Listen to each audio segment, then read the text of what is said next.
The views expressed in the following podcast are not necessarily the views of the United States Air Force or the Air Force Reserve, but rather the perspectives of the individual speakers. No endorsement of any particular person, business, or interest is ever intended.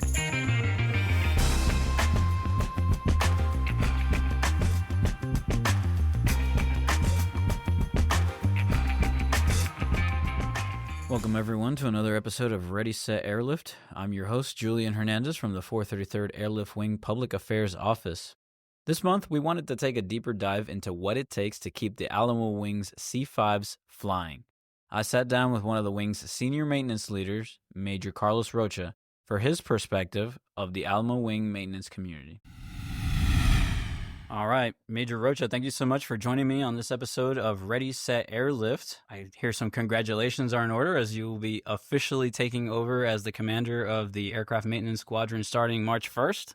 Yeah, that is correct. 1 March. I've been serving here in an interim capacity. Prior to that, Director of Operations for both AMXS and the MXS. Excellent. You've only been with the 433rd for about a year now, so for some airmen in the unit who maybe haven't had a chance to meet you, tell us a little bit about yourself. So I joined the Air Force back in 2001. I was active duty avionics troops at first and kept going through there. I volunteered to be a tech school instructor after the first duty assignment. Loved it. One of the best jobs I think I've had over my career. I had a few arts come through when I was teaching the courses there as Shepherd and inquired into the program. So then in 2008, joined the art program, started at March Air Reserve Base, did that for a while, got my taste of the flight line, always in maintenance. From there, just kind of progressed through the maintenance ladder, so to speak, eventually becoming expediter, production superintendent, and then eventually I went to Tinker, was there as the QA chief, quality assurance chief. And there was an opportunity to commission while I was there as an art officer, air reserve technician, and became the maintenance group executive officer. Did that job, also got spun up as a maintenance officer, and then transitioned back to March as the DO, Director of Operations for March C-17s, and eventually came here to the 433rd. I also had in between a short stint as the numbered Air Force exec as well. Awesome. Did you have a San Antonio connection before coming down? I did. So actually my folks were down here. They kind of found their forever home down here in San Antonio. They have their government jobs and they wanted to retire down here. So I already had a little bit of a connection, and, it's a small Air Force. So there was a few people that I also knew here. Fantastic. And, I wanted to circle back. Why did you join the Air Force back in, what did you say, 01? In 2001, I did. So the funny reason, I did give college a try, right? And I wasn't so great at it at first, maybe it wasn't the path I was supposed to go down. And I kind of promised my folks, hey, if I'm not doing so great at this, maybe I need a little bit more direction, get out of my comfort zone. And I joined the military. I was in junior ROTC all through high school, so I already kind of had an idea of what to expect. So really, it's just because I was not very good at school at first. And it was great because it joining the military gave me that structure that I think I needed. And now here I am. It's good you had a backup plan. I knew a lot of people in college who went to college, weren't really sure about it, and then they had no backup plan. And when college didn't work out for them, they were in the wind. You went in there with a backup plan, which is all you can really ever do. I want to go ahead and transition over to our main point of conversation today, which is gaining a little bit more of an understanding about maintenance. It's such a crucial component of everything that goes on here at the wing. But in my time here, I've gotten a sense that maybe folks outside the maintainer community don't have a deep understanding of exactly everything it takes to keep the fleet going and meet mission and make it happen, right? So I figured this is a great opportunity to talk to a subject matter expert and give some exposure and some much needed recognition to the hard work that goes on in the maintenance community. So let's start with the basic question, right? Like, what does it take to keep the fleet at the 433rd here running? Appreciate, getting called a subject matter expert. That's always great, right? But so a unit like the 433rd, it's a lot of effort, dedication, and expertise from the maintenance team. Pretty unique, and hopefully we can delve into it here and later in the conversation. But the mission here is unique, right? It's a bit of a dual mission. It involves a wide range of activities, routine inspections, repairs, replacement of parts, and even more complex tasks like engine overhauls and avionics upgrades. So the maintenance team, it's always working. Main goal that we strive for is to ensure that every aircraft is airworthy and that it meets strict safety and performance standards. So how do we get there? How do we get to the airworthy, to the strict safety and performance standards? So that it involves a combination of different types of maintenance, right? So you have your preventive maintenance, corrective maintenance, and predictive maintenance. So your preventive maintenance includes all the scheduled inspections and repairs to prevent any problems from arising, right? Kind of like tuning up your car. Corrective maintenance involves the fixing of issues that they're already there. Hey, we're going to try to go flying on a sortie and the plane broke, so we need to fix it right then and there. And then there's predictive maintenance, which is always the trickier one, but that's where we kind of put on our government issued brains, right? And use data and analytics to anticipate and prevent potential problems before they occur, looking at trends. Also, the maintenance team, we also have to stay up to date with the latest technical bulletins, regulations, and procedures, and work closely with other units such as operations, right? Operations is probably one of the ones we work with the most because they're the ones that fly the planes. Logistics, hey, there's always seamless coordination and communication, right? Communicate. The team also has to be able to troubleshoot and resolve various complex technical issues because sometimes problems, they go across multiple systems and often under tight deadlines with limited resources and parts. So it sounds like pretty much most of the aircraft are in some phase of the maintenance cycle at any time. Like at all times, the aircraft are undergoing one of the three types of maintenance, right? That is correct. Talk about the workload that puts on the unit. I mean, didn't maintenance have to bring on like a third shift, something that's like a little different than other parts of the wing, right? There's maintainers working pretty much around the clock. Correct. So that's something we had to adapt to. So if you look at just the folks that are, our workers, our folks that are turning wrenches. So there's about 10 career fields out there, highly specialized mechanics that work daily on aircraft systems such as hydraulics, engines, avionics, electrical, environmental, and the airframe, right? And that's just naming, not even naming all 10. And then on top of that, you have another 10 or so specialties just to schedule the maintenance, run diagnostics, do the analysis, support training, and manage all the other aspects of maintenance. And then also, not only do we have to compete with the host unit, other C5 units, the numbered Air Force, headquarters for resources, that just adds even more layers to those challenges to our mission. But it's nothing that we can't handle. And we still manage to launch aircraft just about every day. But overall, keeping the fleet operational, it requires a deep understanding of the aircraft systems, strong work ethic, and a commitment to safety and excellence in all we do. And from my time here, I'm coming to understand the 433rd is even more challenging than perhaps a different C5 unit because there's the double mission, right? This is the schoolhouse, all the crews coming through for training, but we also have the 68th Airlift Squadron flying operational missions as required. To boot, I think our fleet is a little smaller than some of the other C5 units. Mm-hmm. We have the dual mission with, like you said, the 356 and the 68th, right? So what does that look like, right? What does that do to, or how does that affect our maintenance workflow? So for us, it's a couple things. So it's an increased aircraft utilization, right? So with the unit's dual mission, the aircraft are utilized for both training and operational purposes. So this means that the maintenance team must be able to support higher operational tempo more so than some of the other bases, kind of like we were saying on the C5 side, with more flights and more frequent maintenance. So more flying, it's going to break down. And we got to do what we got to do to get those fixed as quick as possible. So the challenge here is that the aircraft, they're torn between supporting Air Mobility Command and the formal training unit. So, sir, with all that, requirement that needs to be met, both operationally and training-wise, I'm guessing some maintenance tasks are more important than others. So you guys have to make some decisions as to what to work on to ensure the operations keep flowing and training. Yeah, exactly. And it kind of ties back into the dual mission. So the prioritization of maintenance tasks. So it's all based on the competing demands of the training and the operational missions, right? It can be challenging, and the team has to balance the need to support training operations with the need to ensure that the operational aircraft are available to support mission requirements.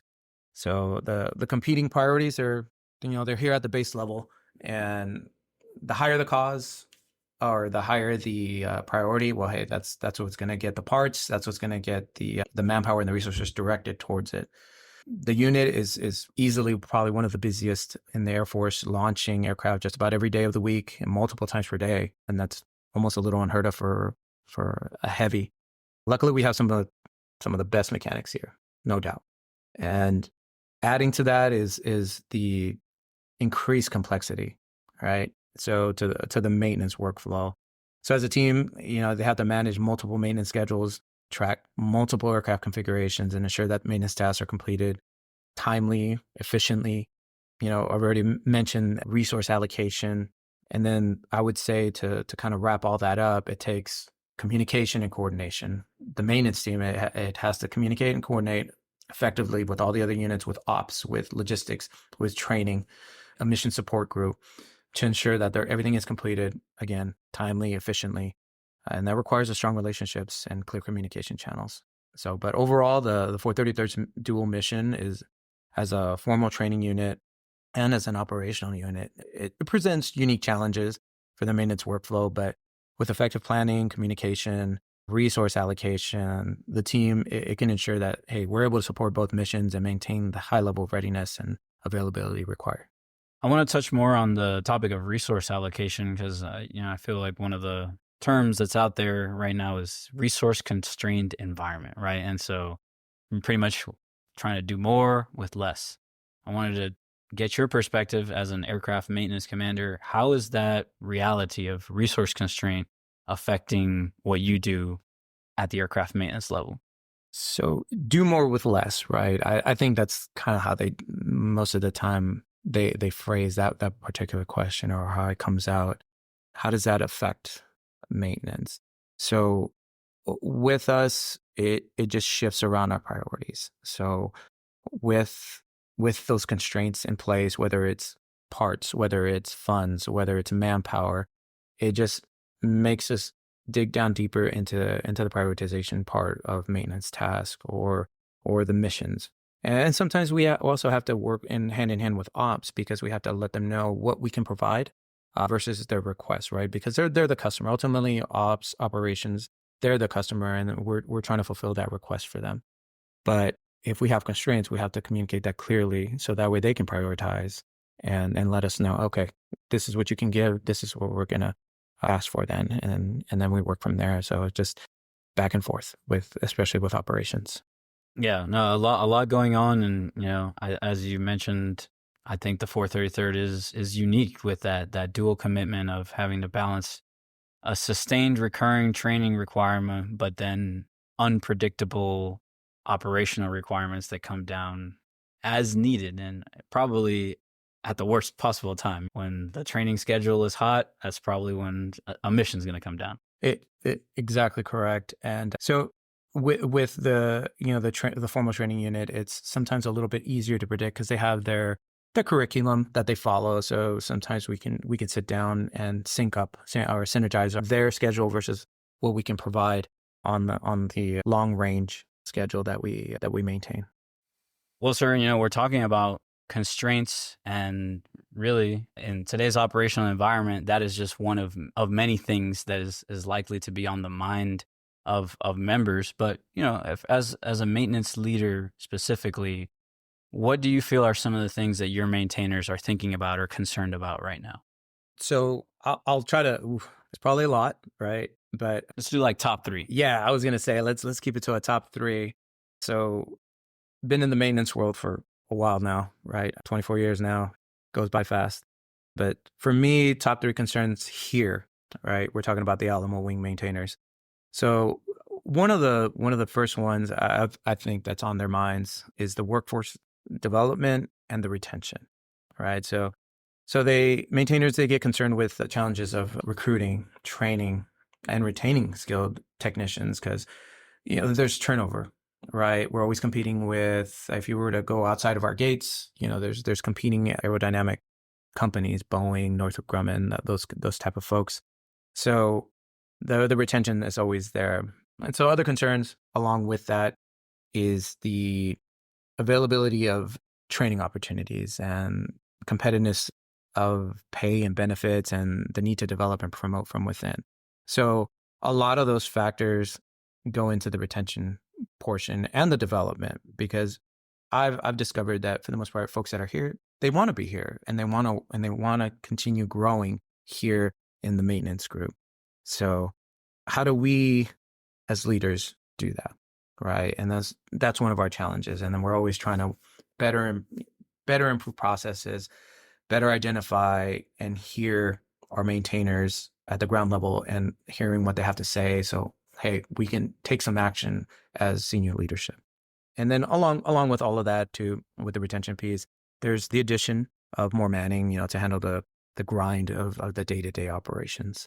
So that was one. I think that's number one, right? Is better pay, better benefits, more folks. The second one is probably the readiness and availability. And what I mean by that is maintainers, I think they get concerned about ensuring that the fleet is ready and available to meet the operational demands, right? So earlier you were talking about the resource constraints. I think that's a very real concern for Alamo Wing maintainers, is the fleet ready and available. And that's concerns about the aircraft availability, the maintenance backlogs, and the ability to respond quickly to unexpected issues or repairs that may need to happen with the aircraft. Which leads into my third one, is the aging aircraft and sustainment. So the C5 Super Galaxy, it's an aging platform, right? Like a lot of our aircraft out there, and maintainers, hey, they get concerned about the challenges of sustaining and maintaining the aircraft over the long term. And that includes concerns about parts availability, the aircraft becoming obsolete, and the need to develop and implement new maintenance strategies and techniques, considering some of the constraints that we do run into. So for me, those are kind of my top three. I want to dig into that part about the platform itself, because I am personally fascinated by the C5 as someone who knew not much about it at all until about a year and a half ago. But I before we get there, I want to talk about that first point about workforce development and retention. You've been sitting in the command seat in an acting capacity, but now you're going to take the reins full on. Do you have anything in mind that you plan to implement to sort of move things in the direction you want them to go as far as workforce development and retention? So on the retention piece, one of my biggest concerns is the competitiveness of pay. How do we make that better for our workforce here specifically? And that's like a wage grid survey. That's going on to the community and gathering the data, getting with our local union, working hand in hand with them so we can get that survey done and increase the wages. It's been done in the past. That's definitely a hyper focus for me, is to make sure that the wages get increased for our workers, because they are out there jobbing out every day. So pay, right? Because everyone always, hey, pay is big for everyone. The development piece, so that's the other part. So with that, the Air Reserve Technician is unique because it's almost two jobs in one, right? So you have your civilian part and then you have your military part. So how do we develop those folks? What I've been implementing on the UTA since I've been in the sea is town halls, talking with the different tiers. So talking with the airmen, the NCO, and the senior NCO tiers, hearing what they have to say about what's going on, almost like a climate survey, right, on a UTA. But I'm targeting specific tiers, so I can hear it at each different level. And it's really interesting because you have it at the airman level, and the overall theme with the airmen is the treatment, how they're being treated, how they feel. The NCOs were concerned about not so much about how they're being treated, but now they're more concerned about processes. And then the senior NCO tier, they're giving feedback, and for them it's more they want to be developed. They want to get the mentoring, and they hear the treatment piece for the airmen, and they hear the process piece for the NCOs. But how do we pull it all together? So having those town halls, hearing the concerns, definitely taking action on things that we can is what we try to do. And then eventually turn those sessions where we're hearing, kind of hearing the feedback, also eventually evolve them into mentoring sessions as well. So teaching the airmen, hey, this is how you access your EPB, or this is how you access this data.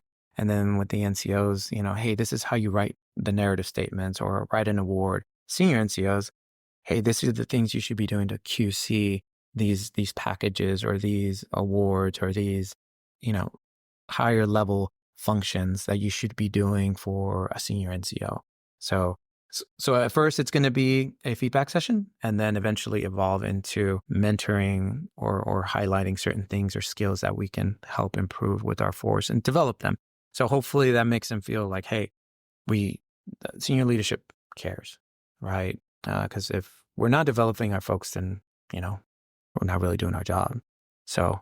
Absolutely. And, I think it's good that there's a tangible plan. I think people can have more patience when they feel like there's a process. And yes, we may have to wait a little bit for the process to come together. But, like you mentioned, the wage grade survey, that's a tangible thing with a timeline for execution and when expectations for it to be completed.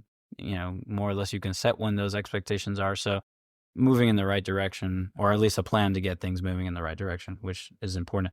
Want to jump to that other piece we were discussing about the aging C5, right? An incredible platform with incredible capabilities, but it's been around since the A models came out in 1968, if I'm remembering off the top of my head correctly. Sounds about right, yeah.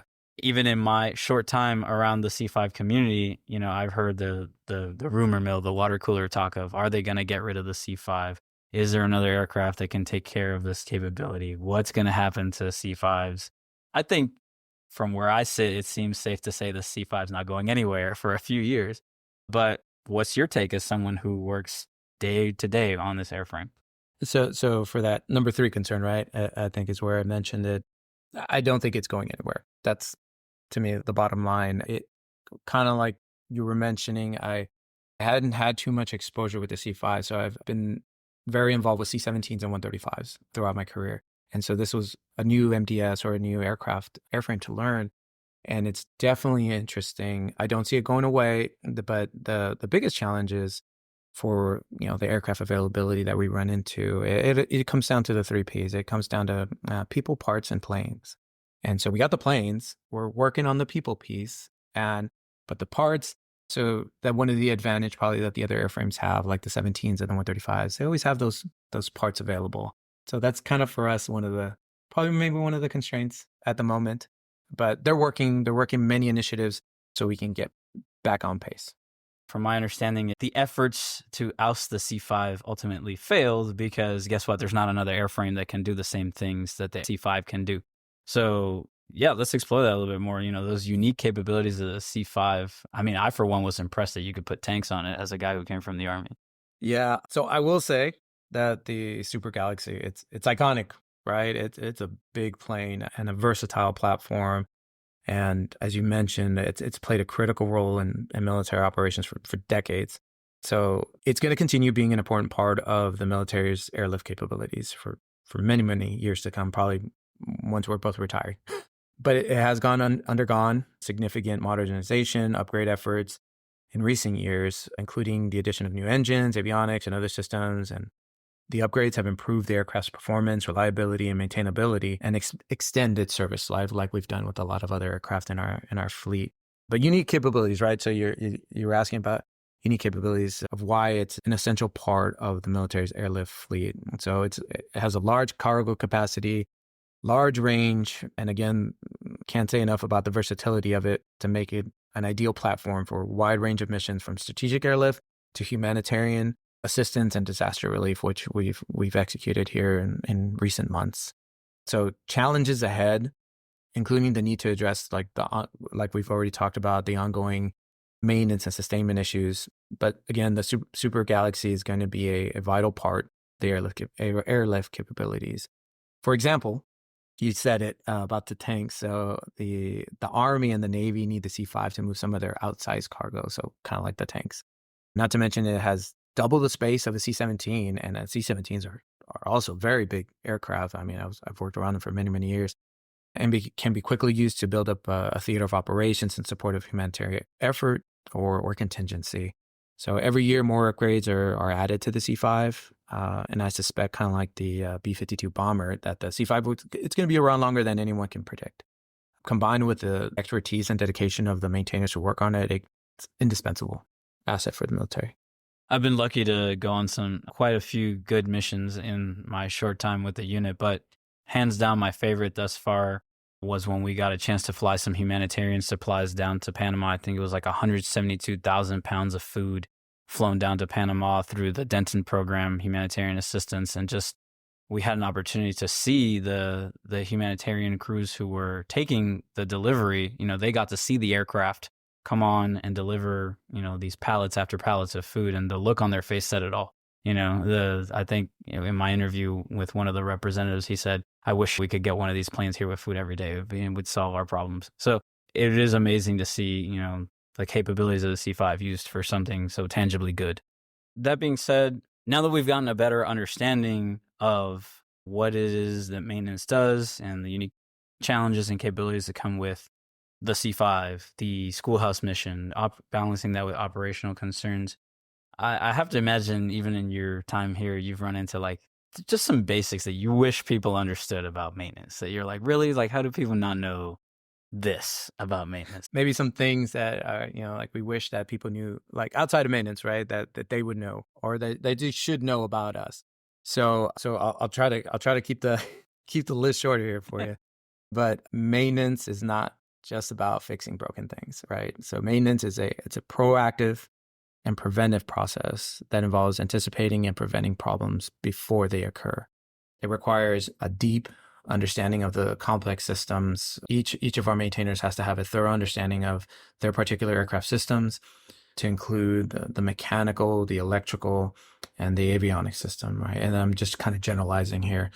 Maintenance is a team effort, right? It's a team sport here, and it is a lot of moving parts. It requires coordination and communication among multiple teams, and again, time operations and logistics and other support units back in there.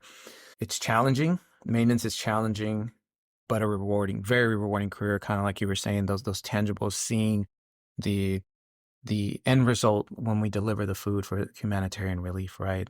It is rewarding, and so with that, it's a unique combination of technical skills, problem-solving abilities, and attention to detail. And again, highly rewarding, especially for those who enjoy working with their hands and solving complex problems. And lastly, for this one here, we're sticking with C5s. It is a huge aircraft, right? With more systems, I'm going to use my group commander's word, widgets. He likes that word, widgets. And more parts in motion than almost any other aircraft in the Air Force inventory. And those redundant systems, they allow the aircraft to break down from normal wear and tear, but also to continue flying safely. So our mechanics, they're highly specialized to repair the aircraft, and they're extremely busy given the size of the aircraft and its numerous systems. But at the end of the day, our number one goal is to provide a safe, flyable aircraft to our customers. In this instance would be, the crew that flies it. Yeah, I think every career field, there's just those things that to those in the career field, they're like obvious realities of their day-to-day. But the folks who are removed from it, they may not catch on to it, until they're exposed to some experience that makes them realize. So I think that was one of my personal fascinations trying to do this conversation. I understand on a 30,000 foot level, obviously maintaining the aircraft is vital to keeping it operating, but I definitely wanted to dive in deeper and be part of the solution, not the problem, understanding these things about maintenance and, helping to spread the good word. I always like to try to close these conversations on a positive note. We've discussed some things that are challenging or that we wish were better, or maybe make it difficult on the day-to-day to accomplish what it is to get done. But you kind of alluded to it earlier, our people are really what make the difference. And we have some, outstanding airmen of all specialties here, but definitely maintainers too. What do you think is the greatest strength of the maintainer community here at the Alamo Wing? So start with the experienced and skilled technicians, right? Our workforce that's out there on the daily grind. The Alamo Wing Maintenance Group, it's composed of many technicians who have a deep understanding of the C5 Super Galaxy and its systems, and being a reserve component here, sometimes it allows folks to be here a little bit longer. So you have a really strong community that some folks have known each other for decades, but it brings so much experience and good practices here and a good culture. So along with that, strong teamwork and coordination, another great strength here. Has a strong culture of teamwork and coordination with multiple teams working together almost seamlessly to ensure the success of the mission. innovative and proactive approach is needed, kind of tying back to kind of some of the resource constraints that you had mentioned earlier. So we have to be innovative and we have to be proactive with the things that we do. And here we have a reputation for being exactly that, with a focus on anticipating and trying to prevent problems before they occur. Always a commitment to safety and excellence is a strength here. We focus with ensuring that every aircraft is airworthy and meets those strict and safety and performance standards, as I mentioned earlier. And lastly, it's family. Working so often and close to one another, we feel like an extended family, right? Sometimes we see our military family more than we see our normal or regular family, and it's huge. I know for me personally, it's, my military family has helped me through a lot of different things. And I see that here definitely over this, little over a year that I've been here. It is very much like an extended family here with the 433rd. We often have like a mass breakfast or a lunch event, just to socialize and thank everyone for their hard work on the senior leadership level. But they're out here every day jobbing. But for me, those are some of the strengths that I see. I agree. I myself have, kind of like you, relatively new to the unit. So I feel like I've been welcomed in my role as public affairs. And every time I work with, whether it's maintainers or flight crews or medical personnel or any of the vast number of specialties that fall under MSG, I feel like I'm always welcomed in, and the airmen have a good attitude and they're happy to answer my questions and they don't feel bothered by me, taking 1,000 photos of them. So I agree. There's a good culture here, and it's good to be around. I always like to close out too. Is there anything else you want to take an opportunity to mention here, whether it's for your airmen, for your NCOs, things that you want to work on in your term as commander? So I'm gonna take a quote from our Air Force Chief of Staff, General David Alvin. He says that today, and I'll use this direct quote, today the Air Force once again finds itself at a critical juncture, an era of great power competition, marked by a new security environment and a rapidly evolving character of war and a formidable competitor. This new era requires understanding its challenges and the attributes needed to succeed, right? So that's what the Chief of Staff says. So for me, it's embracing change, right? Not a choice, it's a necessity. The Air Force, we have to continue to re-optimize it's really what it all comes down to, being innovative, being proactive. It's all re-optimizing our efforts into an enterprise that's prepared for high-end conflicts, long-term strategic competition. And we do that here. And that's our part. That's what we do, our role here at the 433rd Maintenance Group, Alamo Wing, with the C5 Super Galaxy. And if I had to pass along any words of wisdom, it is set your goals. You can reach them within the Air Force. I started off as a A1C, and 20 plus years later, I would have never thought I would be sitting here, coming back full circle, right? Because we all start here. The Air Force starts here at Lackland Air Force Base and basic military training. And so now to come back here as a commander, it's kind of awesome to come back full circle. But anything is attainable. You just got to focus, and you just got to look for those opportunities sometimes. But ask questions. So there's my words of wisdom. Ask questions. No, there's no such thing as a bad question. You have to ask. If you don't know, ask. And you'll find folks, you'll find mentors, you'll find leaders that way by asking what you don't know. So that would be my words of wisdom. If I could tell A1C Rocha back in the day, what you should do is ask lots of questions, and you'll be surprised. You might find that mentor that kind of helps you get to that goal that you're ultimately looking for, whether it's in the Air Force or out. I feel like you've been listening to the podcast because I always try to sneak that question in when I'm talking to leaders. So excellent. Great point to end on. Major Carlos Rocha, the new commander of the Aircraft Maintenance Squadron here at the 433rd Airlift Wing. Sir, thank you so much for making time for me today. Hey, thank you for the opportunity. Some quick announcements before we go. In case you haven't heard, there have been significant updates to the Air Force uniform and grooming standards. Please make sure you consult with your leadership to ensure you are in compliance. Guidance on implementing the recent executive orders issued by President Trump is now available online. Visit www.af.mil and look for a link on the front page titled DAF Executive Order Implementation. And don't forget, the 14th Annual Alamo Wing Awards Banquet is this weekend. AFRC Command Chief Nunez will be the guest speaker. The event starts at 1800 on Saturday, February 1st at the Gateway Club. That's going to do it for this episode of Ready, Set, Airlift. If you are enjoying the content on the show, please remember to like, subscribe, or follow the podcast on whichever platform you like to listen on. We are also always open to your feedback and comments on how we can make the show better. Thanks for sharing some of your time with us. I've been your host, Julian Hernandez. Until next time, take care.